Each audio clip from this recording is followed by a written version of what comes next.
নমস্কার বন্ধুরা, আপনাদের সবাইকে নববর্ষের শুভেচ্ছা। আজকে পয়লা বৈশাখ। আজকে পয়লা বৈশাখের দিন আমি রান্না করবো মটনটা একটু অন্যরকমভাবে রান্না করবো, কারণ মটনের যা যা মশলাগুলো ইউজ করবো মশলাগুলোকে হালকা ড্রাই রোস্ট করে নেবো সবগুলো। চলুন। এই যে এখানে নিয়েছি আমি ধনে, জিরে, শুকনো লঙ্কা আর গোলমরিচ, মোটামুটি 1 চামচের মতো করে নিয়েছি, কারণ মাংস ওখানে আমি 750 নিয়েছি, মটন 750।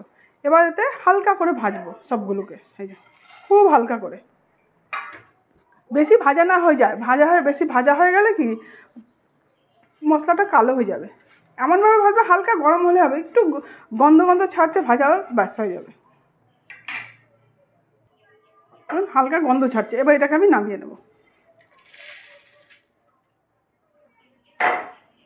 এবার এই খোলাটার মধ্যে আমি এগুলোকে হালকা করে টেলে নেব।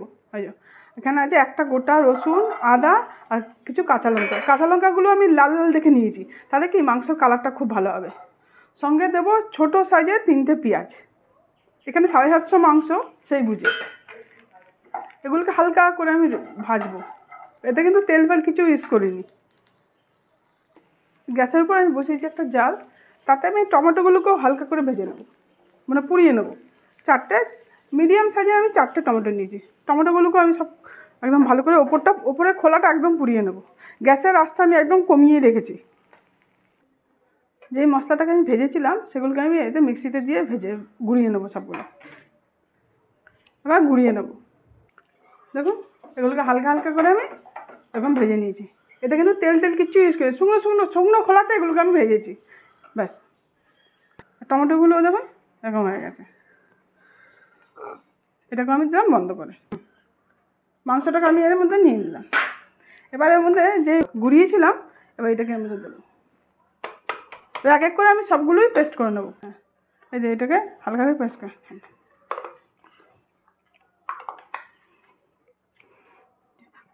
খুব মিহি করে যে পেস্ট করতে হবে এমন কিছু না, একটু হালকা আলতো গোটা গোটা থাকলে কোনো ব্যাপার না। এই যে টমেটোগুলো এইভাবে খোলাটাকে আমি ছাড়িয়ে নেব।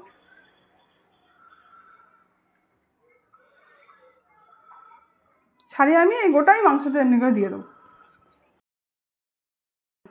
এবার এতে তেজপাতা, একটু গোটা গরম মশলা, আন্দাজ মতো নুন, হলুদ, একটুখানি কাশ্মীরি লঙ্কা গুঁড়ো দেবো। উপর থেকে দেবো সরষের তেল। তেলটা একটু অল্প করে দেবেন, কেননা মাংসটাও একটু চর্বি চর্বি আছে। এবার সব একসঙ্গে মেখে নেবো ভালো করে। এটাকে মেখে রেখে দেওয়ার দরকার নেই, সঙ্গে সঙ্গে বসিয়ে দেবেন।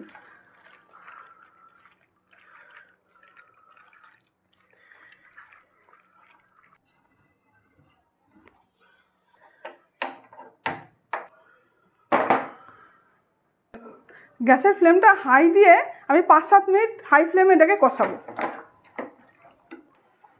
দেখুন বন্ধুরা, এটাকে আমি 10 মিনিট হাই ফ্লেম দিয়ে কষিয়েছি, তারপর মাংসটা এরকম হয়েছে। আর টমেটোগুলো যে আমি গোটা গোটাই রেখে দিয়েছিলাম এগুলো গলতে শুরু করে দিয়েছে। আর থেকে একটা গন্ধ আসছে, কারণ না স্মোকি একটু পোড়া পোড়া এরকম টাইপের গন্ধ এটা। এবার এটাকে গ্যাসের ফ্লেমটা আমি একদম স্লো করে দেবো, করে যতক্ষণ না মাংস থেকে তেলটা ছাড়ছে ততক্ষণ এটাকে আমি গ্যাসে একদম স্লোতে এভাবে ঢাকা দিয়ে দিয়ে করবো। এটাকে একদম কম আঁচে রান্না করলে মাংসটা খেতে সবচেয়ে বেশি ভালো হবে। 5 মিনিট পর এটাকে 7-8 মিনিট পর বন্ধুরা দেখুন এরকম হয়েছে।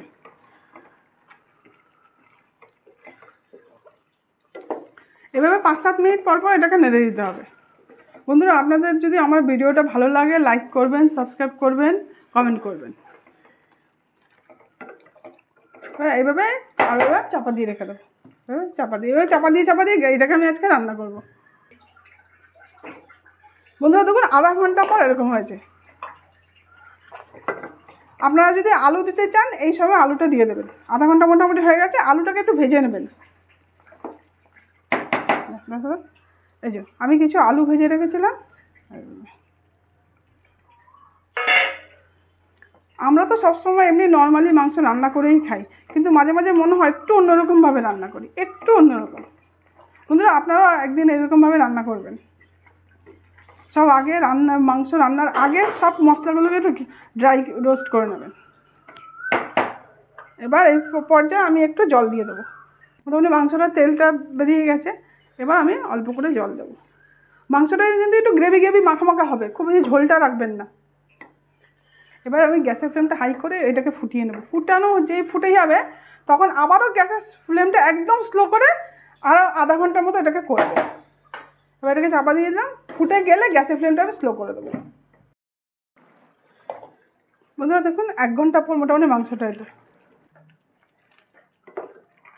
একদম হয়ে গেছে। দেখুন কেমন সেদ্ধ হয়েছে।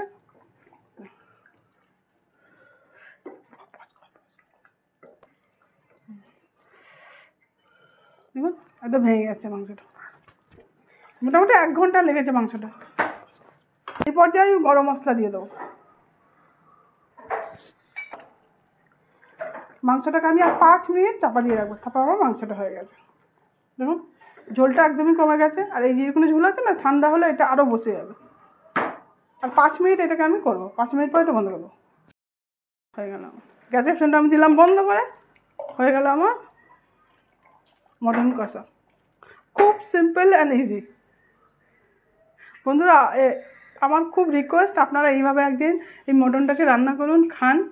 যদি ভালো লাগে আমাকে কমেন্ট করে জানাবেন। ওকে ওকে ওকে।